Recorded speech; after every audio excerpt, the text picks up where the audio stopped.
রাজধানীর 7টি কলেজ নিয়ে প্রস্তাবিত ঢাকা কেন্দ্রীয় বিশ্ববিদ্যালয়ের অধ্যাদেশের হালনাগাদকৃত খসড়ার অনুমোদন দেওয়ার পাশাপাশি রাষ্ট্রপতির পক্ষ থেকে চূড়ান্ত অধ্যাদেশ জারির এক দফা দাবিতে রাজধানীর সায়েন্স ল্যাব মোড় অবরোধ কর্মসূচি পালন করছেন 7 কলেজের শিক্ষার্থীরা।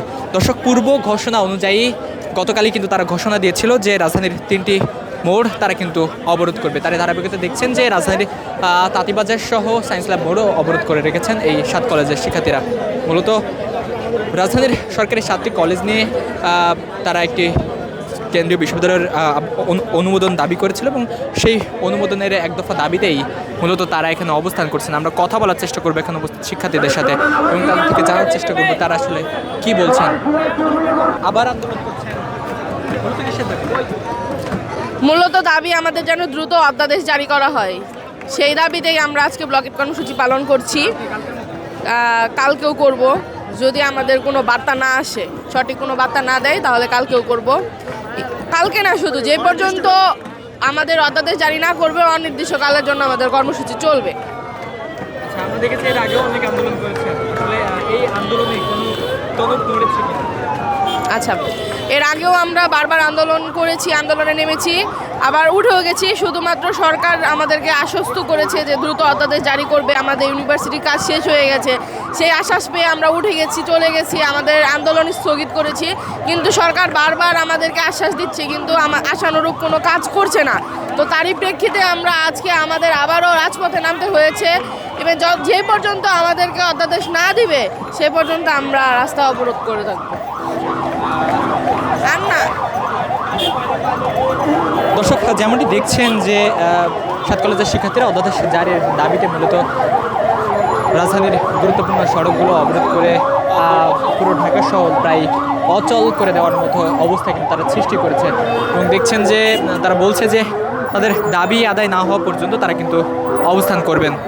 আমরা দেখছি রাজধানীর এই সায়েন্স ল্যাব মোড়ে শিক্ষার্থীদের অবস্থান, তারা কিন্তু কোনোভাবেই কোনো ধরনের বাহনকে তারা সড়ক পার হতে দিচ্ছে না, শুধুমাত্র অ্যাম্বুলেন্স ব্যতীত। আমরা আরেকটু কথা বলার চেষ্টা করবো এখানে উপস্থিত শিক্ষার্থীদের সাথে। আমরা এসেছি অধ্যাদেশের দাবিতে, অধ্যাদেশ না দিলে আজকে আমরা ঘরে ফিরে যাবো না। লাউড অ্যান্ড ক্লিয়ার অধ্যাদেশ, আর কোনো কথা নাই। হ্যাঁ, অনেকদিন আন্দোলন করছি আমরা অধ্যাদেশের জন্য, কিন্তু ওরা অধ্যাদেশ জারি করে অধ্যাদেশ দেয় নাই। এখন আমাদেরকে ক্লাসে নেওয়া হয়েছে ঠিকই, কিন্তু অধ্যাদেশ দেয় নাই। আইডেন্টিটির অভাবে আমরা ভুগতেছি। আইডেন্টিটি না থাকার কারণে আমরা যখন ক্যাম্পাসে যাই তখন ম্যাম স্যাররা বলে আমরা কলেজ স্টুডেন্ট, আবার বলে যে আমরা বাপ পাই না খুঁজে এই সে হানতেন। তো আমাদের তো বাপ দরকার, মা দরকার, মা বাপ ছাড়া চলবো কীভাবে? এখন আমরা চাই আমাদের বাপ মাটা দেওয়া দেখ অধ্যাদেশ। আমাদের বাপ মা বলতে এখন অধ্যাদেশ হইলে আমাদের বাপ মার পরিচয় দিতে পারবো আমরা, যেটা ওরা বলে।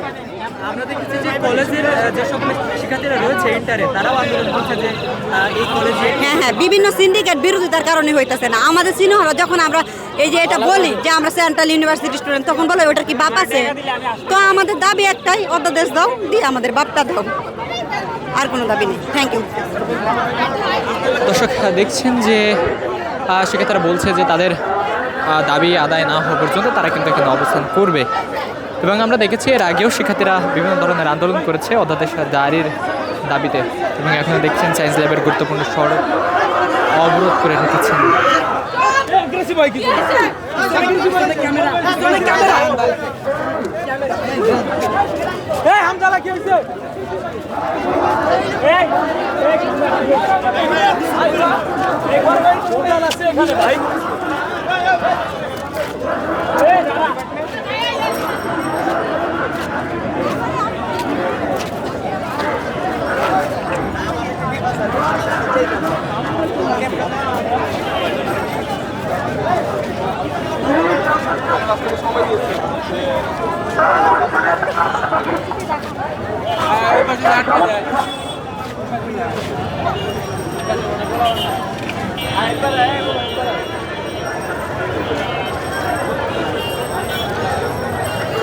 দর্শক, রাজধানীর 7টি কলেজ নিয়ে ঢাকা সেন্ট্রাল ইউনিভার্সিটি বা কেন্দ্রীয় বিশ্ববিদ্যালয় গঠনের ঘোষণা দেওয়া হলেও চূড়ান্ত অধ্যাদেশ জারিতে বিলম্ব করায় শিক্ষার্থীদের অধ্যাদেশ জারির এক দফা দাবি আদায়ে গত 13 জানুয়ারি এক প্রেস বিজ্ঞপ্তিতে তারা বলেছিল যে তারা রাজধানীর সড়কগুলো অচল করে দেবে এবং দেখছেন তারই ধারাবাহিকতা রাজধানীর গুরুত্বপূর্ণ সড়কগুলো অবরোধ করে রেখেছে শিক্ষার্থীরা।